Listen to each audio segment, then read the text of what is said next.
This morning, as we continue our sermon series on the walking wounded, living life while broken, the idea is that as we have come out of Easter, we have become Easter people. We understand the resurrection and the hope that that brings for us from Christ.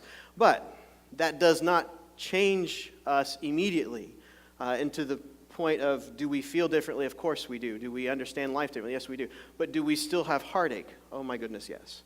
Do we still have broken relationships? Unfortunately, yes. So how do we who are clinging to hope in Jesus, how do we walk through life still wounded, but clinging to hope? So that's what this whole series is about. So last week, we talked about encouragement. And if you missed that one and you'd like to catch up, I post all the sermons from this church on a YouTube channel, and you can get that through Facebook, or you can just ask me and I'll give you the link so you can watch that. Those are all cataloged online. And they keep them kind of together for the series, so that makes it helpful. So we talked about encouragement last week. So this week we're going to talk about a group of people who might not always be considered broken, but are most definitely misunderstood sometimes, and that is teenagers. What a better thing to talk about on Mother's Day than teenagers, because teenagers never give mom stress, right? Right? So whether you're a teen, whether you're a mom, whether you used to be a teenager, which then applies to all of us, right? This morning, we have some things that we definitely want to share. When I was a kid, a group of us would get together, guys, and we were really close. And one of the things that we would talk about is how incredibly overbearing our parents were. And we were incredibly sure that their lot in life was to find new ways to humiliate us in public. That the only thing that they stayed up late and talked about together was, now how can we be sure that we embarrass them in front of their friends? That was what we knew it had to happen. And to that point, our mouthing off began to increase, and lack of respect began to increase, and things like that, because we didn't feel we were being respected. So it just kind of turned into this incredible sense of turmoil. And then one day, one of my buddies came and he goes, "You're not going to believe this." And we're like, "What?" And he had this book. Now, a couple of us had seen this book near our parents at one point, and it was a parenting book. It was like How to Raise Teenagers. I don't remember what it was called, but it was something to that effect. And, it just dawned on us at that point that our parents were just as clueless as we were. That they were reaching out and trying to understand what it was that they had in their house, this moody, incredibly odd being that shapeshifted on a minute notice as to, what is this creature? And so that was kind of nice that we knew they were reaching out. But then what we noticed is all of the things that our parents were doing to drive us nuts were coming from these books. Now, who do you imagine wrote the book? An adult. More along the lines, an adult who lived in an ivory tower on some college campus somewhere, who'd never even raised a child, never even been near a teenager, had written the book as an expert on parenting. So one of the things I thought would be important was to kind of look through today and bring some things from some renowned thinkers on the topic, but also to just kind of look at what teenagers themselves have to say. So later on in the message, I've got some things that teens would like you to know about them. So we're gonna look at talking today about the teenagers. Now, of course, our temptation as adults, if we are raising teenagers, is we look to something like Exodus, and it says, "Whoever strikes father or mother shall be put to death." It can be interpreted like this: whoever mouths off to their mom or dad could be stoned to death, something like that. You ever thought about that? When a teenager's just going at you, and you're just like, you know what? Exodus says I can just end you right now. Oh. Only the people who've raised teenagers are laughing right now. Everybody's like, that just sounds so harsh. Why is the minister talking about these things? But that was the way it used to be. I mean, now I know some of you who were raised in previous generations knew that you did not talk back to your elders because, bad things would happen very quickly to you if you did that. Respect was incredibly important, and we seem to have lost a lot of that, and I think that's unfortunate. But if you go even farther back in the Old Testament, teenagers were barely out of that "you are my possession, a little less than a goat" kind of phase. People looked in the biblical times at their kids as a commodity that they owned that could be bartered and traded. It's incredibly horrible, but that was just the truth. So Exodus just says, if you touch your mom or dad, you can just be ended right there. So don't challenge their authority. Now, it smooths out a little bit later when we get to Paul's letter in Colossians. And he says, parents, do not provoke your children or they may lose heart. And that's the reminder that we're going to cling to the second one a little more than the first one this morning, if that's okay with you. We're going to go a little more New Testament than Old Testament. And what's really great about this is that it reminds us the need, and it ties into last week, about encouraging. That even as parents, as mentors, teachers, what have you, we hold an incredibly important role in the life of teenagers as they're in their kind of flux of development. Is that if we discourage them, it just takes all that stuff that's on their shoulders. I'm going to show you some diagrams here in a couple minutes to let you know how incredibly complicated a teenager's life really is. It just takes all of that and it just amplifies it and makes it even worse. So the critical importance of being an encourager, now that's what we're going to look at today. On Facebook last night, I requested some words. Some of you even participated. Thank you so much. And I asked, in one word, could you sum up, either as a parent or a teen yourself or someone who used to be a teen, what's one word to describe your teenage years? Now, I'm not going to read all of them, but, searching, awkward, emotional, spirited, discombobulated, expectations, volatile, rebellious, trusting, questions, stomachache. One guy even wrote, huh? That was how he summed up his teenage years. Gung-ho, broken outcast, dramatic. Basically, we cannot sum up the life of a teenager because it's just depends on what moment in that teen life are you asking that question. It's amazing how quickly you could ask a teenager, now, you having a good day? If you look at their Twitter feed, oh my gosh, their day started off great. Now it's just gone to heck in a handbasket. Now it's just, oh, but they had lunch, so life is a lot better now. Oh, but now that person looked at them wrong, and now they're very sad. You can just look at all of that and go, my goodness, the pendulum of whether or not you're having a good day is just swinging very big, isn't it? So I want to show you this complexity because as we are all broken people, the better we understand the brokenness of others, I think the better off we help and we love, I believe the better off we are as a community, as a church, and as individuals. So that's what a snapshot of a collective survey of what were your teenage years like, or what are they like in one word. That's what it looks like. So today what we're going to do is go through a couple of things. Now I want to start off here, and it's going to feel a little bit like teaching, because it is, but I'm not going to spend a lot of time on it. Some of you will find this very fascinating. For those of you who don't, just brace yourself. It's pretty short. What I want to do is I'm going to take some of the work from Yuri Brofenbrenner, who is a psychologist and psychiatrist and worked really a lot in systems understanding of the influence on adolescence.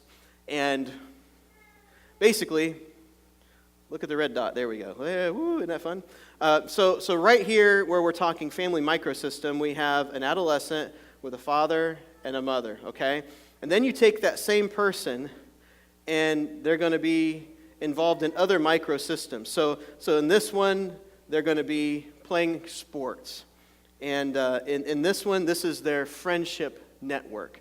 Now, what happens is when this is all in harmony, that's great.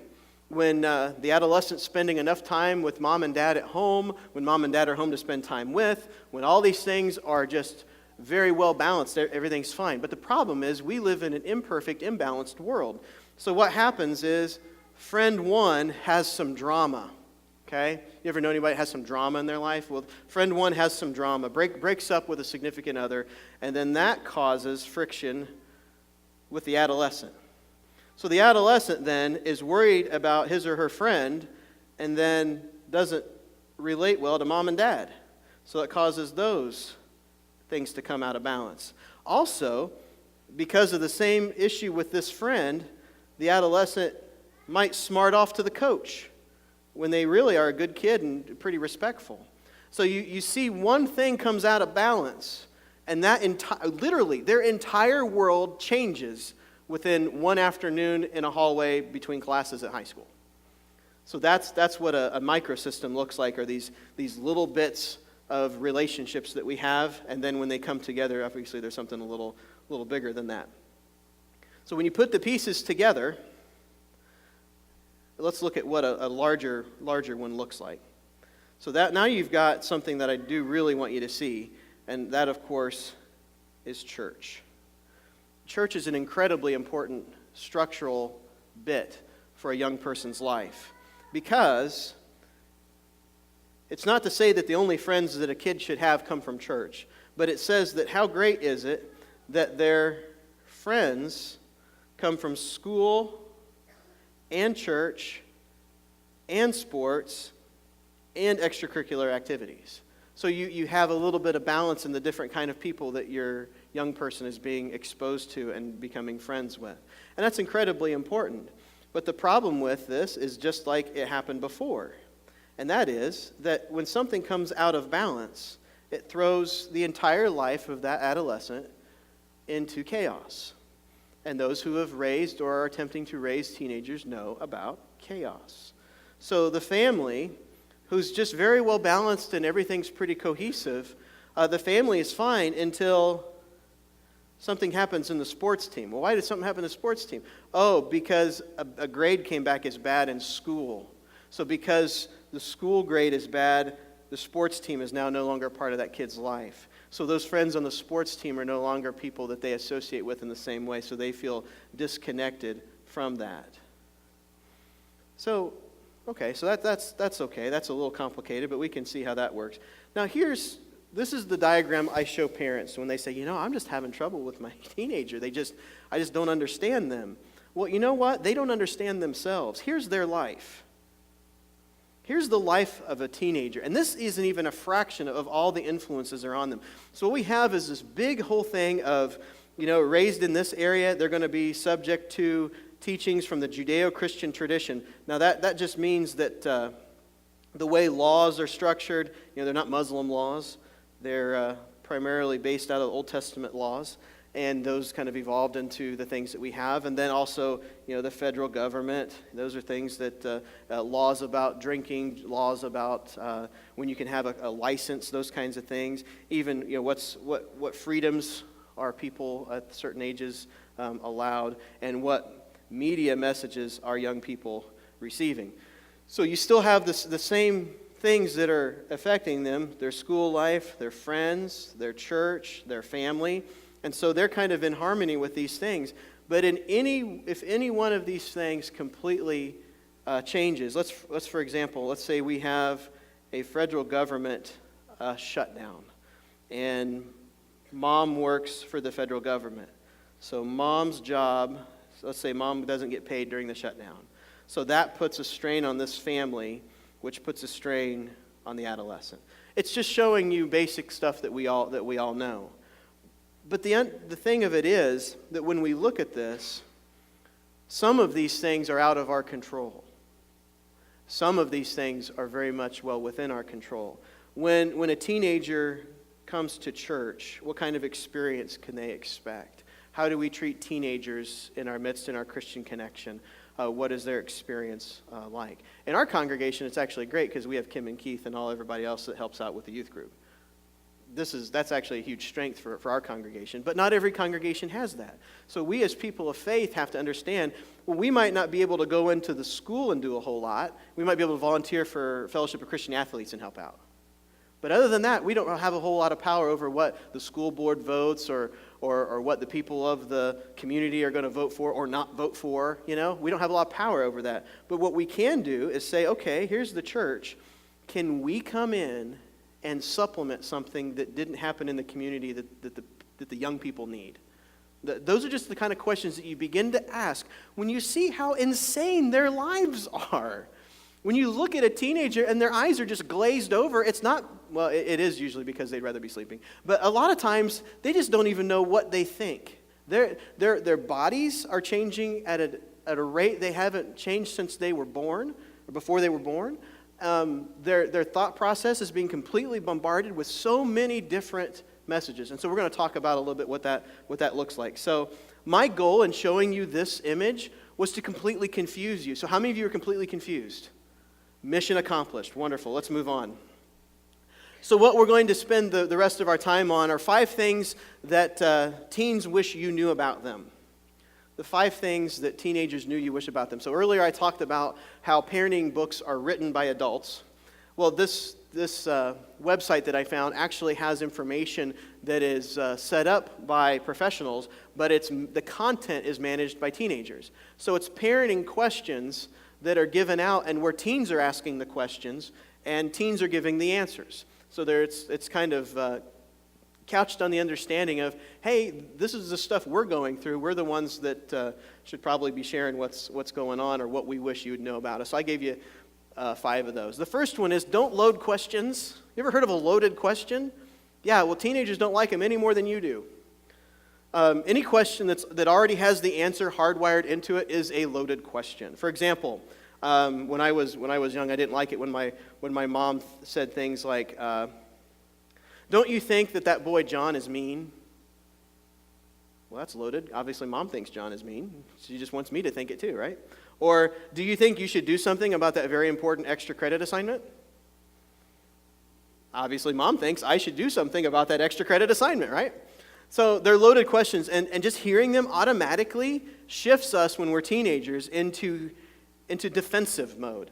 And parents look at us like, "Oh my goodness, did I touch a button somewhere? I just asked you if you were going to do your homework." You know, that's the breakdown in communication.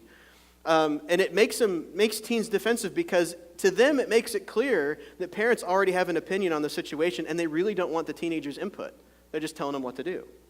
So that's when teens feel like their parents don't think that they know what to do and they're belittling their opinions. And that's how teenagers feel. Even if a parent's suggestion and their answer is a good one, because 9 times out of 10, it probably is. Parents are older, wiser, and kind of sailed down that lane before. So some of their suggestions are pretty good. But when they're couched with a loaded question, teens just have this knack to just shut. You ever seen a teenager just shut down, like turn off, tune out? Yeah, it's amazing how quickly they can do that. But Sasha, age 14, puts it this way. She says, "My mom assumes she knows the answers to all of my problems and always asks me to take her advice. This makes me feel like she doesn't trust me, and I can't help but want to disregard her unsolicited advice, even if it's good." So a teenager has this backwards wiring that you present something that's a positive for them, and they spin it into a negative and say, "Nope, I don't want to have anything to do with this." So because of the way we ask the questions, it makes a direct impact on them. So we can learn how to reform questions and make sure that they're not loaded. So don't use loaded questions with teenagers. That's what they want us to know. The second thing teenagers want us to know is, while they may be similar, they say, "Our times are different from your times."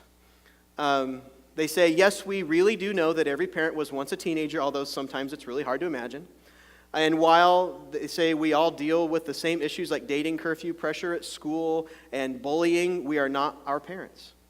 Our circumstances are different. Colleges are more competitive. Technologies like Facebook and texting add a new layer of complication to teen relationships.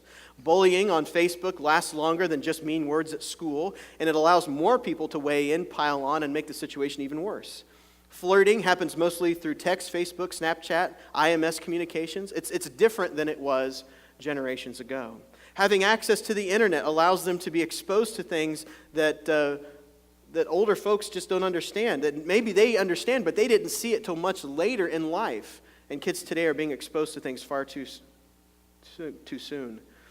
So they say, "Please don't assume things are the same as they were when you were a teenager. Instead, talk to us about what is different."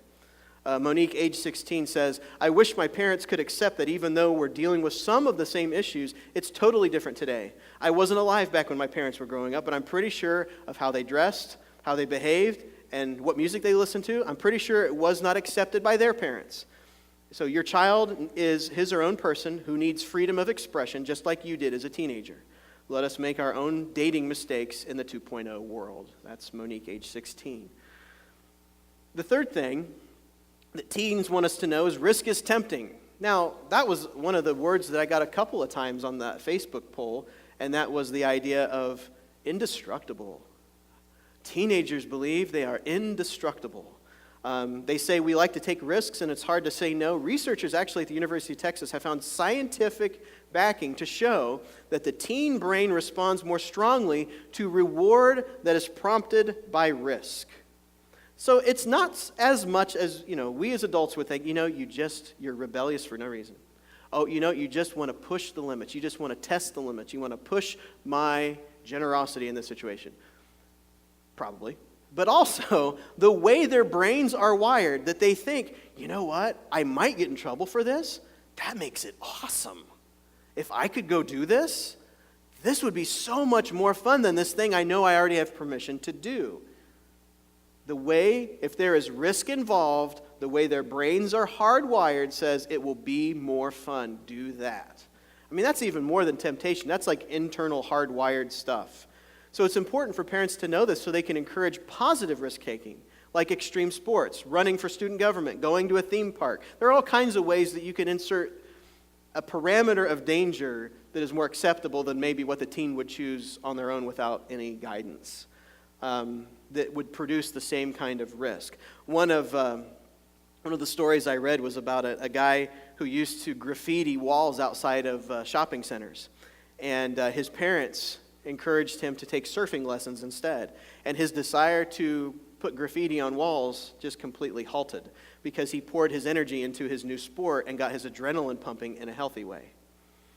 Chris, age 15, says, sometimes my friend and I just feel the need to go out and do something for a rush. We call ourselves adrenaline junkies. We don't mean to get in trouble, but sometimes that's a side effect. The best is when we can go on roller coasters and get the thrill without breaking any rules. I know sometimes when the youth group announces some of the things that they're going to do, some of us older folks are going, they're doing that for fun? What? What are they doing? They're going to do that? What? Because their brains are wired to say, there's a little risk involved. Hey, yeah, let's do that. That sounds like a great... You mean we're going to light each other up with paintballs? That's awesome. Let's do that. And they do. And they have a blast. The important thing is to just understand they are doing this from a natural basis. It's not disrespect. It's not anything horrible. But it's just naturally there. So the choice that we have as adults is, how will we take this knowledge and apply it? Knowing what they need and how they're wired, instead of just saying, don't take risks. They're wired to take risks. So how can we, as a community, get together and say, what are some safer risks that we can encourage our young people to take? All right, number 4. Number 4 is, just because we roll our eyes, it doesn't mean we're not listening. I have an 8-year-old. She's already started this. And I never thought I'd be this way, but the first time it happened, I swore that my understanding of human physiology and anatomy went out the window, because as a dad, when I'm talking to her and her eyes rolled back, I swear it meant, and I knew that this was a truth, that her ears just shut off. Oh, you're not listening because you just rolled your eyes at me. And the disrespect and all that. And I know, you're all telling me, I can hear you right now, just wait, right? Just wait. But here's what teens want us to know about those situations. They say, we pretend not to listen to our parents or care what they think. We do this a lot, but the reality is we really do want to hear what they're saying. Don't let our eye-rolling, lackadaisical attitude fool you. We are often listening, and what you say matters to us more than you may think. There's a lot going on in our heads, and we're oscillating between seeing our parents as either our protecting heroes or enemies who are trying to thwart us. Part of us wants to look up to our parents in the way we did when we were little and gain their approval. The other part wants to assert our independence and be allowed to do things without their interference. So you'll see signs of this inner struggle when we roll our eyes and pretend not to listen to you, because we're trying to temper both of those feelings. They're trying to work through the tug of both of those incredibly important perspectives in their own life. Mom and dad are my heroes. They've been there my whole life. They love me. They have my best interest. I just need to live my life. I want to be independent. Why won't they see I'm growing up and I need to do things on my own from time to time? So those, I guess it's kind of like in physics, when you take two magnets that have the same polarity facing each other, they'll repel each other. I think that's like when you have those and you try to have a conversation with a teenager, that their eyes automatically roll. Maybe that's kind of what that happens. Joel, age 14, puts it this way. She says, I roll my eyes at my mom out of habit. I'm listening. I just don't want her to think I care too much. Confession time, right? I'm listening. I just don't want mom to think that I really care about her that much. I gotta play it cool. Sometimes when I'm in a good mood, I apologize to my mom for pretending not to listen, and I tell her that I actually do care. They're so messed up, they don't even realize they're messed up, right? So that's why this is so important, and then we're going to end on this one. Finally, number 5, social rejection is actually painful. Many parents don't understand why teenagers care so much about what their friends think. I did not know this, and some of you might, but this was news to me. Two researchers at the UCLA discovered that social rejection registers in the teenager's brain the same way as bodily harm. To a teenager, social rejection gives the same cues electronically in the human brain, in their brains, as if they were assaulted, physically hurt, pinched, smacked, punched. It does the same thing to them. They have the same emotional response. I don't know why I'm taking this so hard. I don't know why I physically hurt so badly after this. I mean, we all know, I think, this is safe to say, we all know what that first broken heart during our teenage years feels like. Doesn't this make so much more sense now? You just you don't sleep, you don't eat, you're just like, I'm just so rejected, I feel so horrible, and you physically feel horrible. Well, that's because the way our brains are when we're teenagers, they're wired for us to think that we have just been assaulted in a physical way and incredibly wounded. When our friends disapprove, we feel socially rejected. It can feel worse than a punch in the stomach. When we have to eat by ourselves because no one sits with us, any of those things can trigger an actual psychosomatic reaction. So, teenagers want you to know this. Have patience. Have patience with their obsession with their friends, and help guide them in figuring out which friends are true friends. Gently point out truth about what friendship looks like and what really matters in life. They say we could also use some support in balancing social time with family time, work time, and alone time. Teach them and model for them what a healthy relationship looks like, what a healthy balance looks like. And then that's what they'll replicate. They won't replicate it while they're teenagers. Some of you who've raised teenagers have seen perhaps a rebellious stage, and then all of a sudden they almost imprinted a carbon copy of your life in their next phase in life. Why? Because you modeled what works. You showed them a loving home. You showed them what good communication looks like, so on and so forth. And so they might rebel and they're in that eye-rolling phase, but then once they get through that and they start their lives apart from that house, that home, now all of a sudden things are different. So they say that way we can find a bit of distance from social pressure and take a break from the parts of it that are painful.